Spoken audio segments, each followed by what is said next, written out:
बच्चा बच्चा जानता है कि भाई जिसने ताजमहल बनवाया था, जो कारीगर बनाया था, उसका हाथ खल्लास। लेकिन भाई इसका सच्चाई क्या है आप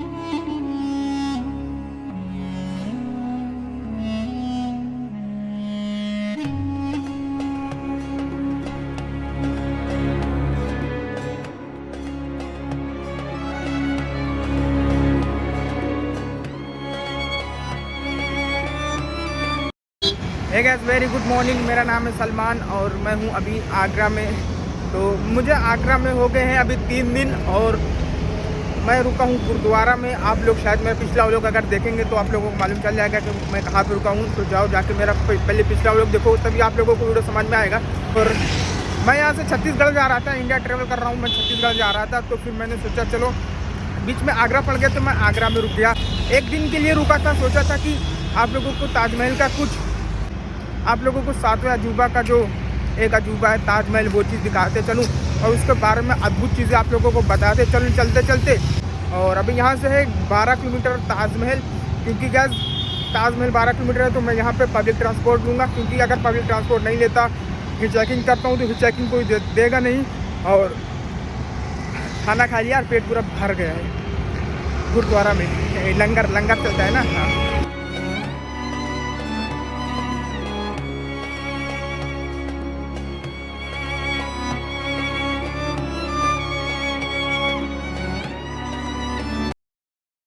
मुझे एक चीज़ दिखा यार, जो अपना हिंदुस्तान का सबसे ज़्यादा पवित्र नदी माना जाता है यमुना गंगा नदी, लेकिन इसका नाम है यमुना नदी। तो यमुना नदी दिख गया मुझे, मैं सोचा चलो आप लोगों को दिखा दूँ। तो ये वाला यमुना नदी है, ये देखो, ये पूरा यमुना नदी के लिए जाता है। ऊपर से ब्रिज जो जा रही है ना, ये यमुना नदी को क्रॉस करके उस पार जाएगी। तो मैं सोचा चलो आप लोगों को दिखा देता हूँ। और अभी यहाँ से 2 किलोमीटर है, और लेकिन वो 2 किलोमीटर हमको अंदर जाना पड़ेगा, वहाँ ऑटो नहीं जाता है। तो फिर हम यहीं पर उतर लिए हैं। तो इससे पहले मैं सोचा आप लोगों को दिखा देता हूँ भाई यमुना नदी। लेकिन यार ये पाक साफ नदी इसको बोलते हैं, लेकिन यहाँ पे बास आ रही है, पता नहीं क्यों, क्योंकि गंदगी बहुत हो चुकी है ना नदी में। यहाँ पर नहा नहीं सकते ना, तो इसका पानी पी सकते हैं, क्योंकि वहाँ पे देखो भैंस जो है, देखो भैंस लोग वहाँ पर नहा रहे हैं। और वो ऊपर जो है ना, वो ऊपर ब्रिज पार करने का है, या नदी पार करने का ब्रिज बना हुआ है वहाँ पे। तो भाई साहब यही सीधा सामने गेट से हम इंटर होते चले जाएंगे। यहाँ पे 500 किलोमीटर अंदर है, तो 3-4 गेट है इंटर होने का। फ़िलहाल हम पहली गेट से इंटर हो रहे हैं, और आप बहुत ही गेट है वहाँ से भी इंटर हो सकते हैं।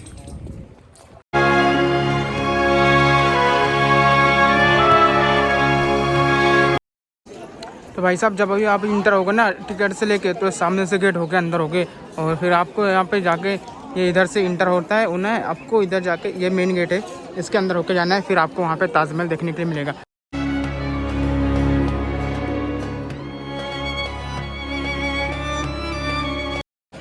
तो फाइनली गाइस अभी हम ताजमहल पहुंच चुके हैं, जिसको इंतज़ार था हमें, जो हम किताबों में देखा करते थे 7 अजूबा में एक अजूबा वो अपना है भारत का ताजमहल। और ये हमारे जस्ट सामने है, देखो क्या अच्छा लग रहा है यार, फीलिया लगा रहा है इसका आने का मज़ा ही कुछ एक्साइटेड में लगा यार, एक्साइटमेंट अलग है। और ये देखो बगल में क्या है पता है, ये विद्या जो किताबों में बच्चे रखते हैं ना, विद्या के पेड़ है। कुछ जूम करके दिखा दूँ यार, बहुत अच्छा लग रहा है यार देखने में। और ये तो सामने जो नदी है ना, इसके बारे में आप लोगों को दिखाता हूँ। ताजमहल बनाने वाले कारीगर को सलाम। ये जो बीच में आप नदी देख रहे हो, ये ताजमहल का जो नक्शा है, देखो बीचों बीच में आ रहा है। नदी का बीचों बीच जो दिख रहा है, यहाँ बीचों बीच में इसका गुम्बद का बीचों बीच आ रहा है। क्या कारीगरी है यार, ऐसे कारीगरों को हमारा सलाम है। जो सामने दिख रहा है जैसे जामा मस्जिद, आप लोगों को लग रहा होगा इसका डिज़ाइन जैसे लग रहा है जामा मस्जिद। और फिलहाल ये जामा मस्जिद नहीं है, ये है इंटर होने का किला। और इसके सामने ही जस्ट पड़ेगा आपको ताजमहल और वहाँ पे पड़ेगा वो मस्जिद है यार। वो ऐसा लग रहा है कि इसका छोटा भाई है ताजमहल का, लेकिन वो असल में वो मस्जिद है। मैंने भी पता किया तो वो मस्जिद है। और ये देखो पानी जो दिख रहा है, पानी पता है क्या है, ऐसे नीचे को रंग पेंट किया यार, इसलिए नीला नीला लग रहा है, नहीं तो नीला है नहीं पानी में।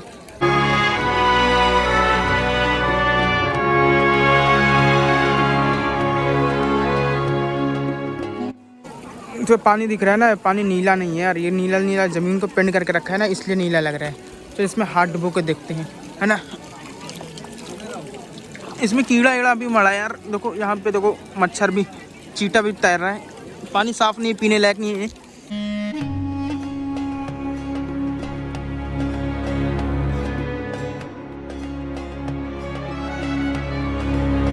तो सामने देखो यहाँ पे आपको दिख रहा होगा कि एक मस्जिद इधर दिख रहा होगा, एक मस्जिद उधर दिख रहा होगा, सामने महल दिख रहा होगा। लेकिन फ़िलहाल ये मस्जिद है और ये एंट्री गेट है, आउट गेट है लगता है, ऐसा लग रहा है मुझे। अभी पता करके देखता हूँ।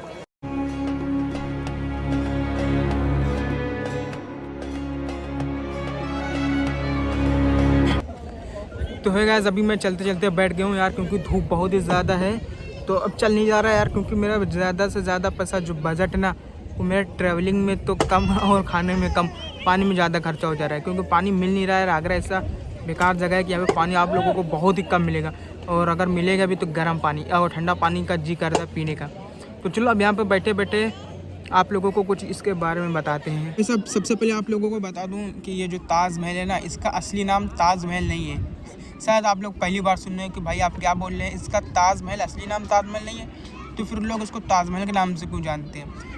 एक्चुअली में क्या है, इसका नाम असली नाम है रौजा-ए-मुनव्वर, जिसका हिंदी में मतलब क्या होता है पता है आप लोगों को? जगमगाता हुआ मकबरा। और मकबरा जैसा है ही मकबरा, इसीलिए इसको बोलते हैं रौजा-ए-मुनव्वर, मतलब जगमगाता हुआ मकबरा है। देखो यार, सबसे पहले एक बात आती है लोगों में कि ये सब बोलते हैं भाई आखिर ताजमहल का निर्माण कौन सी चट्टान से किया गया था, या तो कौन सी ईंटा से किया गया था, या कौन सी मिट्टी से किया गया था।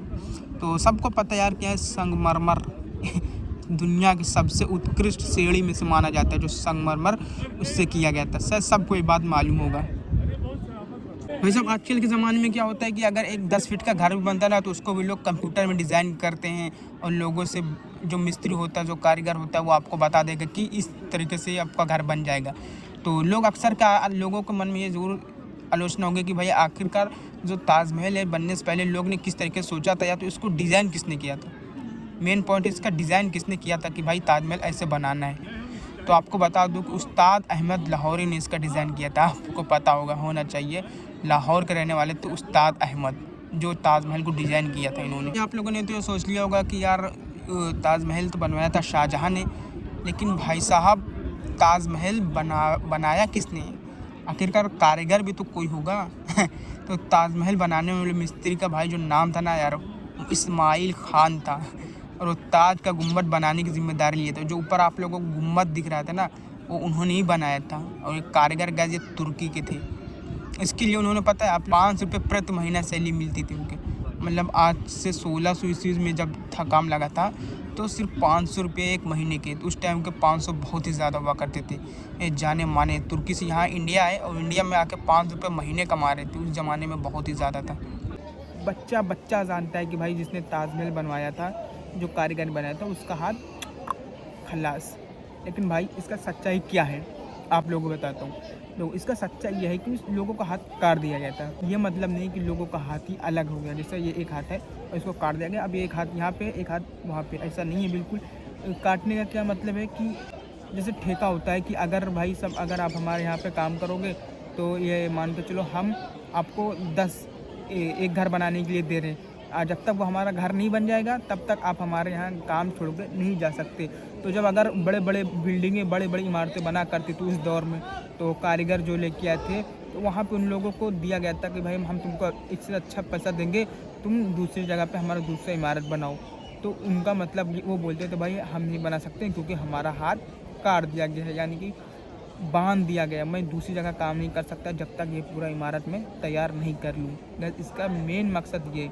तो आई होप आप लोगों को ये चीज़ समझ में आ गया होगा कि भाई साहब हाथ अलग नहीं हुआ है, बल्कि इन ठेका पे काम हो जाता है, तो जितने साल में बना है उतने साल तक उन लोगों का हाथ बंद गया कि वो यहीं पे काम करेंगे और दूसरी जगह पे काम नहीं कर सकते हैं, क्योंकि भाई साहब उनको महीने की एग्रीमेंट हो गए हैं कि आप यहाँ पे काम कर सकते हैं, यहाँ पे अलावा आप दूसरी जगह काम नहीं कर सकते हैं, आपका हाथ बंद गया है, आपका हाथ कर चुका है। इसका मेन मकसद ये है कि आप दूसरी जगह काम नहीं कर सकते। तो आई होप आप लोग को ये वीडियो समझ में आई होगी। तो जो जानकारी आज आप लोगों को मिली है, क्या इससे पहले आप लोगों को किसी यूट्यूब चैनल पे ऐसी जानकारी मिली है? अगर मिली होगी तो भी कमेंट्स करना, आप लोगों ने देखा होगा, और अगर नहीं देखा तो भी जाकर सर्च कर लो, शायद आप लोगों को इस तरीके से जानकारी नहीं मिली होगी। तो है गाइस, अगर आप यहाँ पे आना चाहते हैं और घूमना चाहते हैं, तो अगर आपको नहीं मालूम कि हमको यहाँ के हिस्ट्री अगर आपको जानना है, तो यहाँ पे आपको गाइड भी मिल जाएंगे जो 200 रुपये 250 रुपये जैसे बंदों को देखते हैं वैसा ले लेते हैं। तो यहाँ पे आपको गाइड भी मिल जाएंगे जो इसके इतिहास बताएंगे आपको बारे में, यहाँ पे समझाएंगे और अच्छे से आपको एक्सप्लोर भी करा देंगे। तो आप वहाँ पे गाइड भी ले सकते हैं। और 200 रुपये ऊपर ताजमहल पर चढ़ने का, पीछे आप लोग दिख रहे होगे, और 60 रुपये यहाँ पे एंट्री करने का। ऑनलाइन टिकट बुक होगा, लेकिन ऑनलाइन टिकट आप नहीं बुक कर पाओगे क्योंकि वहाँ पेटीएम है, स्कैन नहीं होता। तो 60 रुपये आप लोग को देना पड़ेगा एजेंट को, वो आपको टिकट बुक करके दे देगा।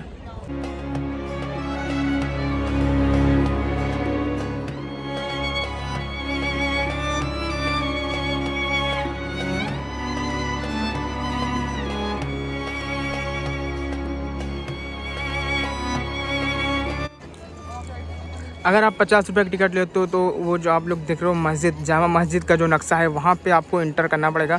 और ये पूरा एक्सप्लोर करते करते करते करते आप यहाँ से यहाँ तक, यहाँ पर आपका टाइमिंग ख़त्म हो जाएगा। यहाँ से इंटर नहीं हो पाएंगे क्योंकि गाइस यहाँ पे अगर आपको जाना है ना, तो यहाँ पे आपको अगर जाना पड़ेगा तो 200 रुपये एक्स्ट्रा देना पड़ेगा। और इसका टिकट वो देखो, वो लास्ट में मिल रहा है इसका टिकट। ये इधर से आप जाएंगे तो यहाँ से चलते चलते आप उसका 200 रुपये और देना पड़ेगा, तब जाके आप उस पर इंटर कर सकते हैं। और अगर आप 60 रुपये की टिकट लेके आते हैं तो भाई साहब आप सीधे मैदान में घूम सकते हैं और दूर से ताज को देख सकते हैं। ये कुछ इस तरीके से बाहर से दिख रहा है क्योंकि मेरे पास 200 तो है नहीं यार, तो मैं भी कहाँ से बजट ट्रैवलर हूँ।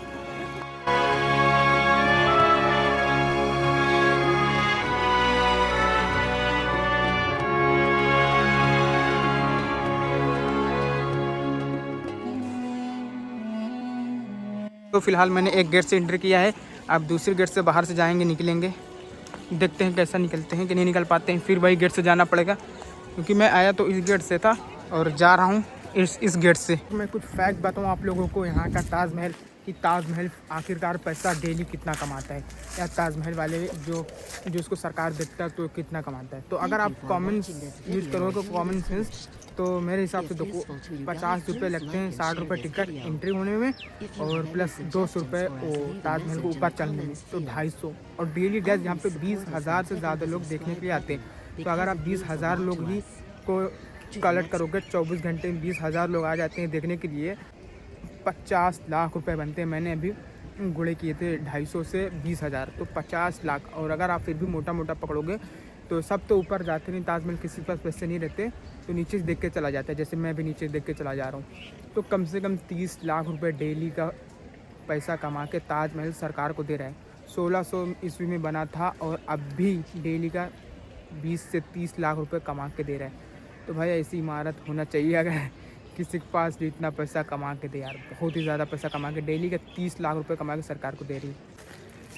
और भाई साहब यहाँ पे पता है, यहाँ पे जो ताजमहल इंटर ओपन होता है, सुबह अगर आपको आना है तो 10 बजे आओ, 10 बजे के बाद ही ये ओपन होता है। 10 बजे से पहले आप इंटर नहीं कर सकते हैं, क्लोज रहता है।